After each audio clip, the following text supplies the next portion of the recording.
Dungeons and Dragons Honor Among Thieves. Nicole, are you champing at the bit for a Dungeons and Dragons movie? Chomping at the bit? Isn't it champing? No. Chomping. I believe it's champing at the bit. Why would it be champing? That's just the phrase, isn't it? Champing at the bit. Let me look it up. Champing. Yeah, it's champing at the bit. What the hell's chomping? It says champ at the bit is to show impatience at restraint, be restless. Hold on now. Champing versus chomping. It's definitely champing at the bit. But why would there be a whole article about the difference of champ versus chomp? I think champing is... Both are a verb you have heard interchangeably within this not-so-common phrase. They're interchangeable. Yes, but if you Google champing at the bit, then the definition comes out. When you Google chomping at the bit, then it's champing versus chomping, because champing is the original way. It's like a horse chomping. No, it's champ. It's champ it like to be like impatient. It's like a specific phrase. I think they're both usable. A charming thief and a band of unlikely adventurers embark on an epic quest to retrieve a long-lost relic, but their charming adventure goes dangerously awry when they run afoul of the wrong people. It says a 90% on Rotten Tomatoes with a 94 audience, 72 Metacritic, and 7.6 on IMDb. Those are some pretty solid scores, I must say. Okay, let me answer the question that I was asked. No, I wasn't. I didn't even know this was coming out. We went to this because my mom was in town and wanted to go see this, and so we went. Yeah, and there you go. I just gave all the little preamble-y bits. It's got a very high reviews for something that's based on a tabletop game. Did you ever play Dungeons and Dragons? I never played Dungeons and Dragons. No, I do not have the mental capacity for that. I wanted to when I was a kid. I walked into a store and a guy was telling me about it, and my mom ushered me out because she didn't want me to play it because she thought I would be too weird. And I kind of wish I did. I think it would have been fun.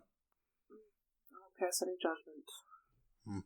Well, if you haven't seen Dungeons & Dragons Honor Among Thieves, it's in theaters right now. I don't think it's anywhere else. This is distributed by Paramount, so my guess is that Paramount Plus will have this out at some point in the near future. But as of right now, I believe it's only in theaters. So if you want to go see it before we spoil it, go and do so now. So this little film stars, who we got here? Chris Pine, Michelle Rodriguez, Reggie Jean Page, Justice Smith, Sophia Lillis, Hugh Grant. And our main character is Edgin, who is a bard. It's Chris Pine's character. And him and his friend, barbarian Holga, they are imprisoned for basically being thieves. They tried to steal stuff, and it's kind of got a lot of complicated detailing stuff going on, but the gist of it is that Chris Pine's daughter is strange. The Robin Hood type. He's a Robin Hood type, yeah, and he took like an oath to help people out, but then he takes his own stuff. He loses his wife at one point, but he needs to try to get a spell that can bring her back, and he's risking it all for that. But he becomes estranged from the daughter, and the daughter is being raised by Hugh Grant's character, Forge Fitzwilliam, who is like an old rogue confidant of theirs, con artist, and now he's in charge of a big city. So while they were locked up, he got all this power. And his sidekick, or whatever she is to him, is this Red Witch character who kind of started the trouble in the first place. It was the reason that Edgin and Holga got caught.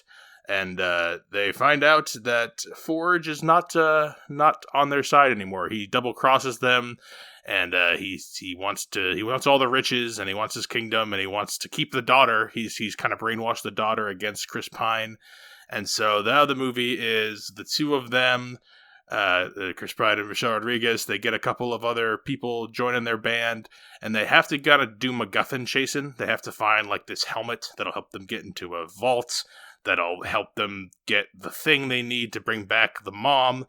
It's, but it's mostly just like going on little quests in this Dungeons and Dragons world. So that's what's going on in Dungeons and Dragons Honor Among Thieves. Nicole, what'd you think of this film? Why don't you go first? Why do I feel like I went first in the last one, didn't I? Isn't it my job to? I don't think so. You want me to leave that? Okay. I was pleasantly surprised by Dungeons and Dragons. It exceeded my expectations. I didn't know how this was going to be. Like, I didn't know it was going to be a comedy. It is a lot of comedy in it. We laughed heartily quite a bit, and it was just better than I was expecting all around. I saw the scores coming out beforehand, and I'm like, I just don't see it. I don't see how it's possible. And it's kind of soft edge, it's a PG-13 movie, and it pulls punches that way, but it's like a lighthearted, fun romp. And I know, but I'm trying to describe the story, and it sounds a little all over the place, but the movie does actually a very good job of keeping you understanding what's going on. There's a lot of exposition and explaining, but I never was like not sure what was going on, and from scene to scene I was like, I understand what's going on, like why they're trying to do things. A lot of the little bits and jokes land, and our whole cast is fun. This exceeded my expectations. I enjoyed Dungeons and Dragons. So now that I've given us a starting point, Nicole, please, what are your thoughts? I actually really liked this too. I was Oh, look at surprised that. that I did. Yeah, this is not really like my favorite theming of a film, but Me neither. It's got some cast that I enjoy. We'll get into who I did not enjoy in a little bit, but I like the overall story. It kind of starts with that Robin Hood themes, the steal from the rich, give to the needy type of business. So that all was fine. I thought it was kind of comical in the beginning, especially when they're trying to escape the jail and they formulate that whole plan with waiting for Jonathan to show up so they can fucking use him without his knowledge to escape. Yeah, Jonathan's the eagle person or whatever he is. They're going to push him out the window to try to use him to fly to safety, but Jonathan is not on board with this plan. He is not aware. A little clumsy. Yeah, and as the story goes on, I mean, it gives me, oh god, I can't think of what the movie is. It gives me vibes of another type of movie with not a movie per se, but like maybe Game of Thrones or something with like the Red Witch. I can't think of what I'm trying to well, that's the thing. It's relate it to. There's like Game of Thrones, which you and I tried to watch, but didn't get into. Tried like 3 times. Yeah, it's just not for me. And same thing with like Lord of the Rings. Like for movies, like I don't like those movies. Like so, going in, I was like, it looked a little funner and more silly in the trailer, which was like, maybe I'll like the tone more. But maybe that's what worked for us because like, yeah, you and I are not watchers of fantasy chivalric knights and wizards and dragons. Like that's not really our genre. Well, I have to say though, based on all that, my biggest gripe is where the fuck were all the dragons? We need more dragons. There was a single dragon. We need more. He was, to be fair, he was quite a large dragon. It doesn't matter. There should have been more dragons. If it's, I don't know if the game has every dragon around every corner or something, but yeah, if I hear Dungeons and Dragons, I'm expecting dragons pluralized. That's true. So, I think there might have only been a single dragon in this movie. Now that I think about it. Well, she turns into one at the end briefly, the Red Witch, but yeah, that was it for dragons. So that was disappointing. But the overall story and the game that they play, the tournament, the Harry Potter style wizard tournament. Is that what they're invited you of? Yeah. Like the Colosseum Everything battle. feels like it's kind of taken from something else, but I still had fun watching it though. Were there enough dungeons for you? If there were too few dragons, was there an appropriate number of dungeons, or would you also want more dungeons? I don't think I would want more dungeons. I think the dragons were the more compelling part of the title, so I guess I was fine with the amount of dungeons. Did you find our thieves to be honorable, at least? Is that a part of the title? It's Dungeons and Dragons: Honor Among Thieves. Oh, yeah, I did. Well, there you go. That's We at just least we fell flat on the dragons. the subtitle. It worked. Not as much with the Dungeons of the Dragons, but there Yeah. was honor and thieves. I think you said the characters. There are some that worked for you, some that didn't. I liked most of our cast. I was either neutral or liked most of our cast. No one dragged for me. It sounds like you might have had an example of someone who might have, though. Yeah. I don't know about dragged. That's not really the right term to use. Who I did like was I like Chris Pine's character. I tend to like him in most things he does. I liked the magic wizard who struggles throughout the movie to find his place in his magic. Zank, the paladin. Yeah, he's a fun guy. I like the scene with him in it looks like a church. Where he's showing magic tricks, and behind their backs is the real magic trick of him stealing all the goods. Yeah. I like that scene. Those are probably my favorite two. The shapeshifter gal, she's okay. She plays a pretty important part of this, but I feel like her dialogue is a little lackluster. But I guess she's just supposed to be a supporting character, even though she kind of does the biggest thing at the end. Hugh Grant's always the same black kind of guy to me. Oh, you didn't like his shtick? His swarmy villain shtick? No. I mean, I guess it was a good enough twist.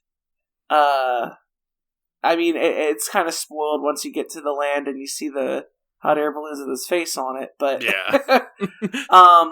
that was a decent twist, but man, who's left? Oh no. Yeah. Shelley Rod? She is such a strange bird. She is a weirdo. And I've never seen I've seen her in other things, but I haven't seen her in her largest franchise. What would you consider her largest franchise? Fast and Furious. Yeah, I guess. She's in Avatar as well. I mean, that might. I've never seen those either. Okay. But she's not. Guess playing what kind of character she human. is? Yeah. Well, she's not playing a human, so I wouldn't know who she was if I didn't know she was in the cast. But it says she's a barbarian of the Uthgar elk tribe. I don't know if that means she's a human. Sounds like what she is in Dungeons and Dragons too. Oh, that's what I mean. She is in Dungeons and Dragons. No, in Avatar, she's also a human. She's on the human side in Avatar. Oh, I didn't know. Okay, well, you can just disregard what I said. But anywho, I'm not taking back what I said. She's my least favorite. I can't stand this rough and tough attitude that she plays. 'Cause I don't think she's good at it. It's the only thing she does. I know, it's unfortunate. I think her faces look very forced when she's trying to look mean and angry and not enthused. She doesn't look like that. She's a beautiful woman that shouldn't be doing that weird, angry, forceful face. It just doesn't look right on her.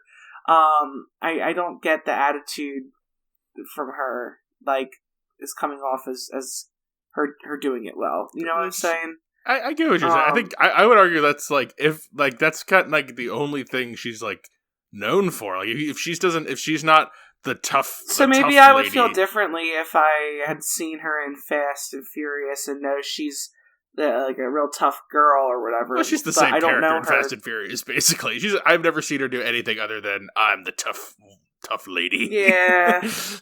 I don't know. Maybe that's just not my favorite type of character. She was funny in some parts, though, so I will say that. And I really enjoyed the scene with her when she's seeing miniature Bradley Cooper. Oh yeah, good cameo. He was a funny little guy in there.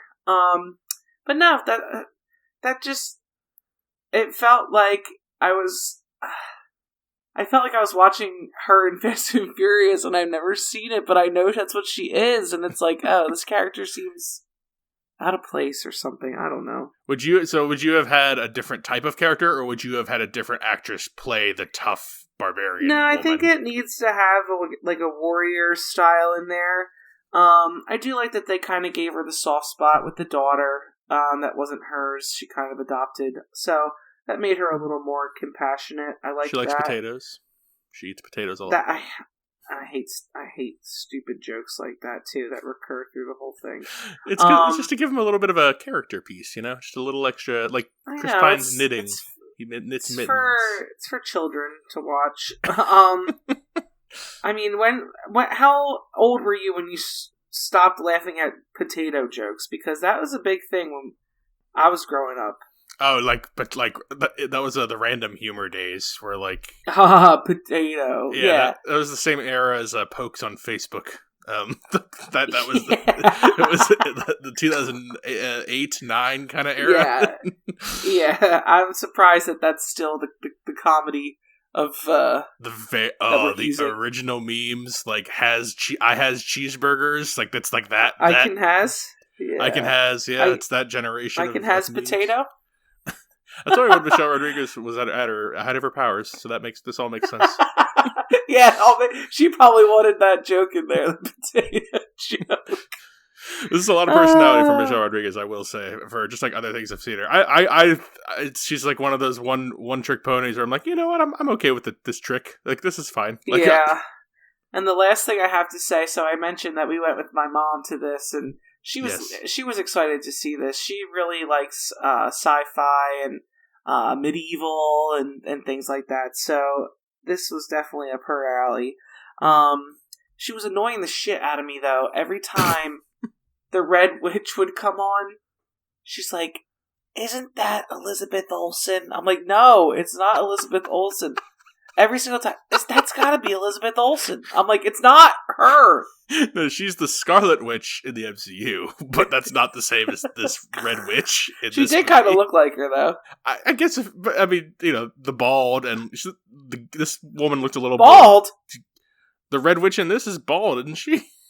Yeah, what does that have to do with Elizabeth Olsen? Well, I'm saying when Elizabeth Olsen I think she's confusing the Scarlet Witch, who she plays in the MCU, with this Red Witch character. No, I think that the character has the same eyes of an Olsen sister. I suppose. It's hard to tell with like the weird skeletal makeup and the eyeshadowing, but well, that's why she looks skeletal. Like well, yeah, I'm just surprised. Like, I think she's just mixing a few things up. Is happening. This team behind the movie is Jonathan Goldstein and John Francis Daly. They've written a lot. They've written a whole bunch of stuff. Horrible Bosses, Collide with the Chance of Meatballs 2, Spider-Man Homecoming, Vacation. They directed Game Night, which we saw and didn't love. Thought we were pretty mixed on it. That's Tostito Scoops. This is the Tostito Scoops, which is the you gotta give the movie credit. That's a scene we still quote to this day. So that's it has something. So they wrote Vacation Friends. That's that thing on Netflix or not on Hulu. It has Lil Rel and John Cena on the cover, and I don't know what's going on there, but it doesn't look. I guess they're vacation friends. Pass. Yeah, my point was like the stuff they write typically I don't really not super interesting, but as a direction, this is definitely better than Game Night. And was Vacation? I didn't see the Vacation reboot. That was their first movie together. So a step in the right direction for the behind the camera crew, I would say. Did you have a favorite any favorite scenes or moments that stand out? I can kick off if you don't have one off the top of your head. I really liked most of it. I can't say anything in particular sticks out to me. If I had to pick something, probably the maze whole scenario and the little side girl's idea of how to get them out of the maze. I thought that was interesting. Jumping in like the acid Jello cube or whatever. Yeah, I like that. And I just really like that little Bradley Cooper. I thought he was really cute. I like that later on because Michelle Rodriguez and his ex love interest is Bradley Cooper, but he's like this little miniature elf man, like a nymph. Yeah, and then and she goes and sees him, and they have like a little talk about why their relationship didn't work, and then his new wife comes in, and it's just like hulkier Michelle Rodriguez. And then later on, Michelle Rodriguez is like when the whole story is concluded and they've won the day. She runs into that other little dude who looks just like the Bradley Cooper character and gives her like a wink. No, that was a different. I thought that was a different guy who was like looked similar. Oh, no. I thought that was the joke. Like, ooh, I'm finding Bradley Cooper moved on. Now I find my own, little Okay. nymph man to. Yeah, Oh. interesting setup with there. I think my favorite scene, and it's because they kept. I like the writing of it. Is the waking up the dead guys to get information. Oh, yeah. So like that one's I love that. Like so what they do, there's this little magic thing that they can do, this little magic spell, and they can bring back someone from the dead temporarily and ask them 5 questions, and then they go back to dying. So with that premise, you can play with that a lot, and they play with it a lot. They do it a bunch, and they do it like a little bit different each time. And they're like, oh, what are the jokes there? What if I accidentally wasted all my things? So that's what they do the first time. And then he moves on to the next person. Oh, this person's useless. They don't have any information. And then, we get to the person. We finally get the answer we want. But then, we forgot to use our wishes. And then they walk away. Hello? I'm still alive. Can you ask your last wish? I just like that they kept doing every logical joke and they kept going and like finished the whole joke, because I feel like in a lot of other movies they would do like the first bit and ask the questions and then be like, oh crap, well now what do we do? And just give up and be like, no, you still have the magic power, just ask a different body and just go around the whole graveyard asking the bodies. And I thought that whole scene worked really well. Most of the comedy bits landed. Yeah, I like that too. I forgot about that. But their continuity was a little screwed on that one.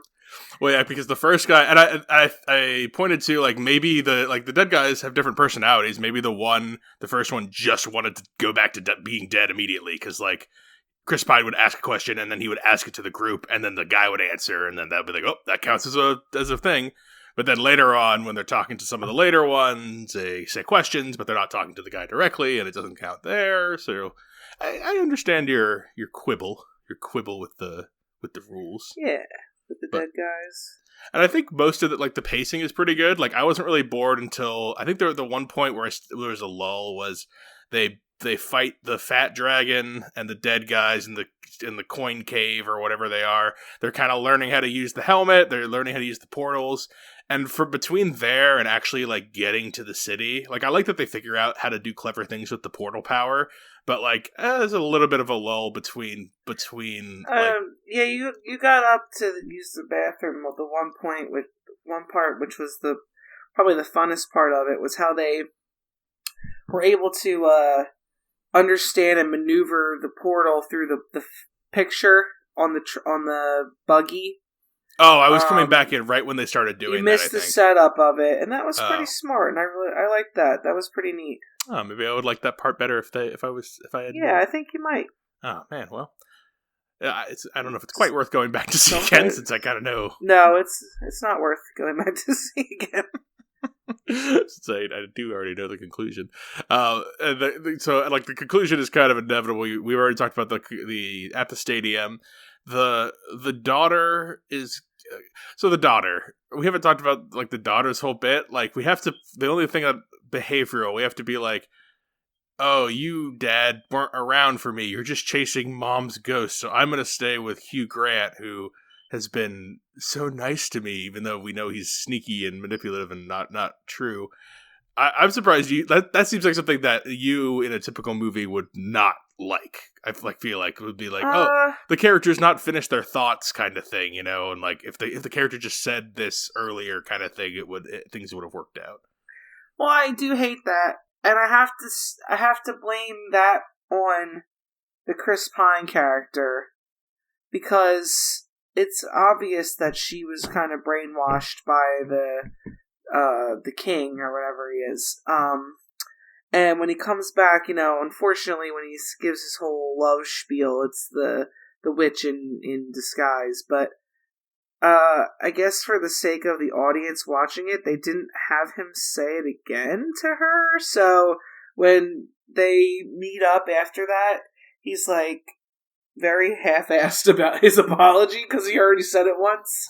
And I'm like, oh, well, she doesn't know what you're gonna say. Like, I think it's his fault more so hers. I mean, she's just been brainwashed by this guy for however long he's been away. I can't blame her, but yeah, that's good. I do hate that. I'm surprised it wasn't more of a problem for you because usually when it's something like that, you are more upset. But I guess the reasoning was good enough for you not to bother you this time. Yeah. That's That good. one wasn't as bad. So like they get out of the acid cube thing, whatever, and they're going to escape, and they're going to escape with all the treasure. And then Hugh Grant's like, "You're not taking my treasure," and then he turns on the daughter. The daughter's like, "Oh no, I've been tricked this whole time." And they almost get away, but then they look back at the city, and the Red Witch starts destroying everything, and they're like, "Oh, we have to go back because we can't leave those people. Don't. We've got to give the treasure back to the people and help the people." Oh yeah, because that random fucking guy that I have no idea what part he has to do with this movie. Oh yeah, The one that gave him the helmet. Yeah. I guess that's why we needed him for the helmet. What was that guy's name? Simon Amwar? Is that the guy? No, Simon is the magic kid. Oh, Zank is the other one, I guess, then. Yeah. Because did I mishear, or did they say he was, like, a bad guy or something at one point?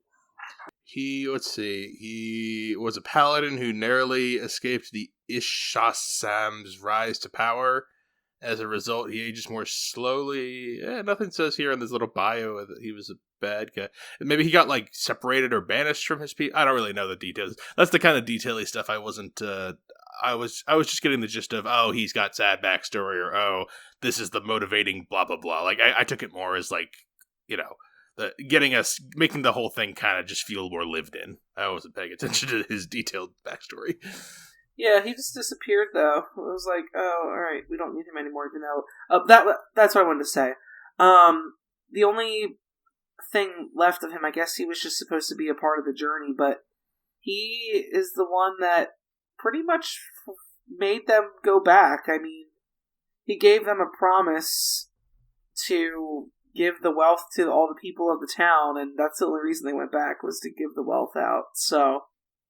And it's dumping out of Hugh Grant's mouth in the sky. Yeah, I like that. That was funny with the portal. They did really use that portal well. They did. I think that's like with the skeleton graveyard scene. They use the powers. They use them, and they actually showcase them and have fun with them. The kid stealing the people's watches in his magic show. They actually show the powers in fun ways, and I think that adds to everything. And so, yeah, they go back, they team up to stop the Red Witch, they use all their different skills together, and they're able to defeat her, but Michelle Rodriguez has been stabbed by the blade of the Red Witch, just like the mom did, and they have the little thing that can save the mom, or they could save Michelle Rodriguez now, and he sees a little... What is it, dragonfly or bug? He sees a butterfly? I don't know. He sees a bug. And I think he thinks the bug is the dead wife, because someone at some... Yeah, the little bug was flying all around. And I think the warrior dude earlier on was you don't, just because they're dead, maybe they have a new life in their afterlife, and you're pulling them away from that, and she's been dead for so long. Oh, just something to think about. And I'm like, oh, something to think about, so that later on, when we need it, we have to make the decision. And that's what we do. They make the decision to save Michelle Rodriguez, and she's like, oh, you didn't waste it on me. But then she's actually relieved because she didn't want to die. And so now they are together again. And what's his name is now in the jail, and he tries to pull the same escape move that they did at the beginning of the movie, but not this time. Not this time for Jonathan. Yeah. That's hilarious, the Jonathan. I like that part. It's one of the best jokes, and I'm glad they use that one as the one that bookends the movie. With the freaking brick wall built in. Couldn't do it again. Well, they also, one of the scenes where they're running away with whatever, I forget, they were in the pub a couple times. It was the second or third time they were in the pub. And they ran out to do their next activity. I don't know. And their next activity. One of the judges was there. The woman judge was in the pub. Oh, really? I don't remember that part. And, yeah, I guess they had just stolen something, or they were running with jewels. I can't recall what it was. It's been a couple days since we saw this. But, yeah, she, was sitting in the pub, and I'm like, oh, is she gonna bring, people to come arrest them again or something? But nothing came of that either, and I was like, that was a weird... Maybe they were going to go a different storyline, and they just left that part in. They had to I write don't write know. options in when they were making it, and they just kind of Yeah, left it unfinished when they got there. I thought this movie was going to end before they beat the Red Witch, because I thought we were setting up sequel time where like the Red Witch would be like the Red Witch's army or whatever would be the new big bad in the future. But they actually came back interesting. and they came back and finished the story. But I don't know. It did feel not that the movie was too short. It was just under 2 hours, but it felt a little rushed at the end, like when they were like, actually, let's give all It the treasure did. out and defeat the Red Witch, and now the story's done. I guess that's where our lack of knowledge about Dungeons and Dragons comes in, because maybe there's the next person we need to fight. There was parts that, Maybe like, maybe the daughter will get in on it now. maybe. I don't know who's set up now as the big, like, as if if I'm thinking, like, what's the sequel going to be, I guess you'd start at, like, a whole new place, because the Red Witch has been defeated. Is that, like, army a threat anymore? The other Red Witch army?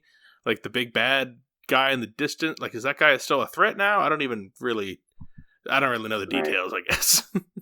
They really set up the Red Witch Society really quickly too, like the The whole Red Witch story about Society. it. Yeah, I don't know what the It fuck it was. says The order. Thay's Tyrannical Megocracy. Thay. Thay. What? I guess that's like the big bad person, because they keep all these people are credited as Red Wizard of Thay. So Thay is the bad guy, or maybe it's the society. And people are probably screaming at the diehard fans. I'm curious how diehard fans would like this, because there's stuff I recognized from just very, very basic knowledge. Like, some of the platforms kind of rise in this hexagonal pattern, and that's because when you can play on a Dungeons and Dragons board, they have like little hexagon kind of building block things as part of the Oh landscape. yeah.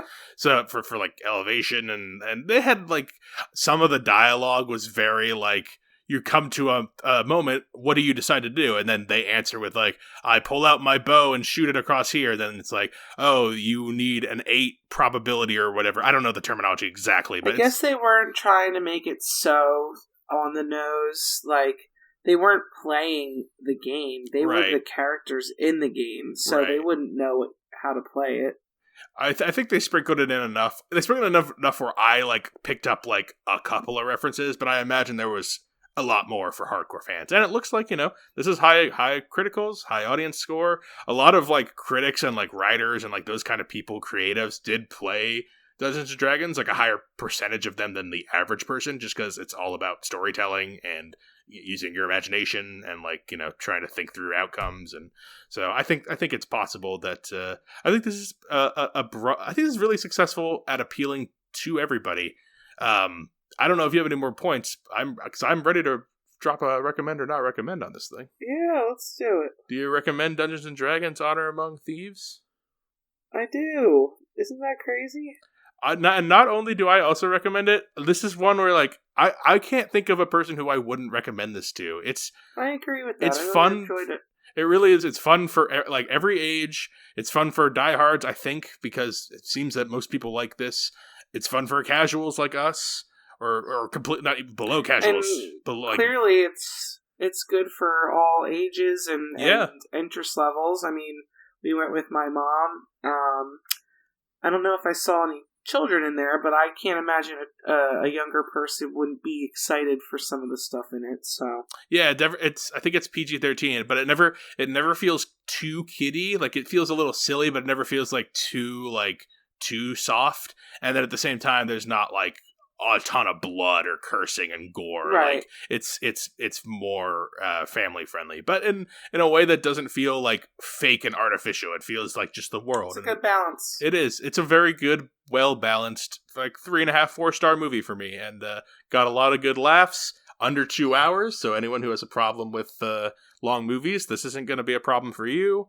It's a solid 2 recommends, it sounds like, for Dungeons and Dragons: Honor Among Thieves. And I think if your mom was here, she would also chime in with a recommend.